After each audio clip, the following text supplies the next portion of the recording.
A year ago, I made a video critiquing Lawrence Wong speaking. Since then, I've noticed big changes in the way he speaks.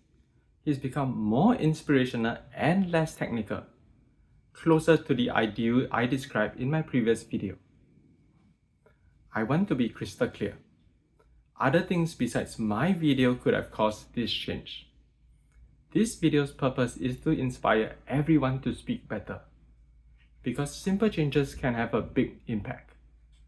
Let's compare Lawrence Wong's budget runout speech this year with the speech he made 2 years ago. The questions raised by members during the debate broadly revolve around 3 buckets of issues. First, are we taking too much and giving back too little? Second, are we doing enough to stay competitive and help our businesses and workers? And third, are we doing enough to help Singaporeans and households in need? Right off the bat, you can guess the focus of his speech. He'll defend government decisions. And what did he say this year? The questions raised by members during this debate revolve around 3 main issues. First, how are we supporting businesses and workers to navigate our new economic reality?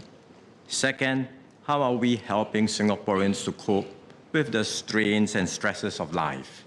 And third, are we overly conservative in our fiscal projections and plans? This is clearly more future-oriented, focusing on economic adaptation. We'll get a sense of his vision for Singapore.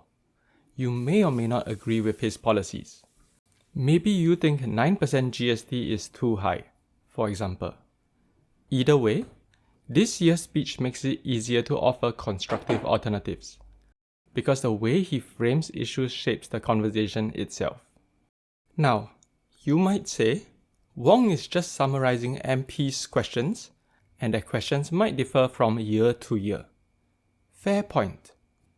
But notice how much latitude he has in how he frames them. Look at these 2 questions.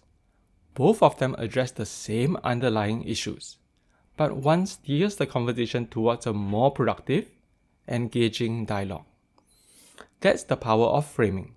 Some words build walls, while others build bridges. And this applies beyond politics. Take a CEO, for example. If employees ask, "Are we cutting too many costs?" it sounds defensive. But if the CEO says, "Employees want to know how we are ensuring long-term financial stability," the same concern now sounds future-focused. And because Wong summarized his MP's concerns in a more constructive way, it's not surprising that his speech this year was more forward-looking.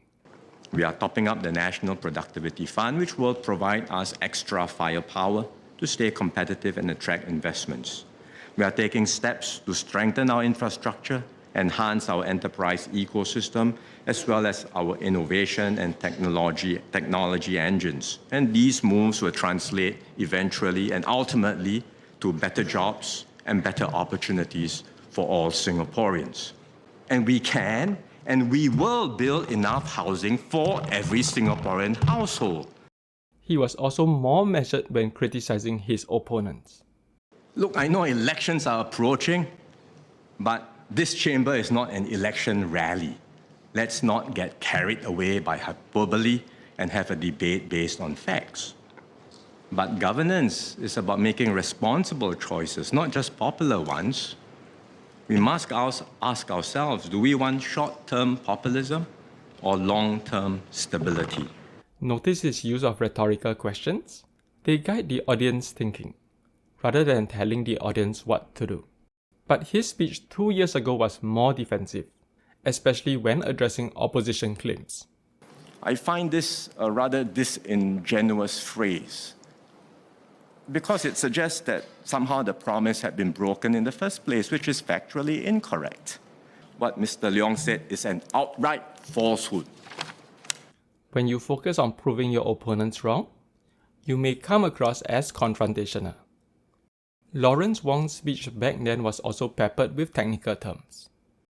Despite the professed intent of BEPS to tax MNEs more, Countries are now rolling out vast subsidies to strengthen their competitive advantage over other countries and to reshore and onshore activities. In one sentence, he mentions 4 technical concepts. Even if I knew these concepts, I'd find it difficult to understand him, because that sentence combines so many things. Indeed, Hemingway.com tells me that it's written at a postgraduate level. It gets even more confusing when he jumps between the past, present, and future. The revenue situation improves with the GST increase and other tax changes made in last year's budget. And we have also updated the chart from what was in the occasional paper to take into consideration the tax changes in this year's budget. Combined, the revenue moves will help to close the funding gap. But this assumes that we are able to keep our spending at 20% of GDP by the end of this decade. In fact, over the past decade, government spending had risen by about 3 percentage points of GDP. Wong jumps quickly between multiple timeframes: past tax changes, current updates, and future spending projections. What exactly is he trying to say? I had to read the transcript several times before I understood. In contrast, his speech this year was more accessible. Our economy performed better than expected. The Singapore economy. Remember, in 2024, early 2024, MPI started the year projecting that the economy would grow at 1 to 3%. We ended 2024 with GDP growth of 4.4%, well exceeding our expectations. But it's not just us, it's also the forecast of many, in fact, I would say virtually all private sector professional economists. So when you have higher growth, it means higher incomes, which drives consumption, and that shows up in higher collections for GST, for example, and COE. There's a clear chronological order. First the projection, then the actual outcome, then the impact on revenue. He also uses real-life examples and doesn't talk about technical reports. He also sounds more casual and conversational, so it's easier to understand. Indeed, Hemingway.com says it's at grade 7 level, which means a secondary 1 student can understand it. Wong also made many useful comparisons. 20 years ago, China accounted for just 9% of global manufacturing output. Now, it accounts for 1/3 of global manufacturing output. That's more than the next 3 countries, US, Germany, Japan, put together, China alone. One idea at a time. And comparing China to other countries really helps me understand how much China produces. It makes the abstract concrete. Making a good speech can be like driving a car. In 2023, Wong spent too much time looking in the rear view mirror, defending past decisions. In 2025, he kept his eyes on the road ahead, focusing on where Singapore is going. This shift in speaking style makes him far more engaging. He now sounds less like a bureaucrat and more like a leader shaping Singapore's future. Whether or not my video had anything to do with it, his improvements teach us one thing: we can refine our communication skills at any stage in life. So if you want to be a better speaker, remember, a slight turn of the mic, or mine, can amplify your voice.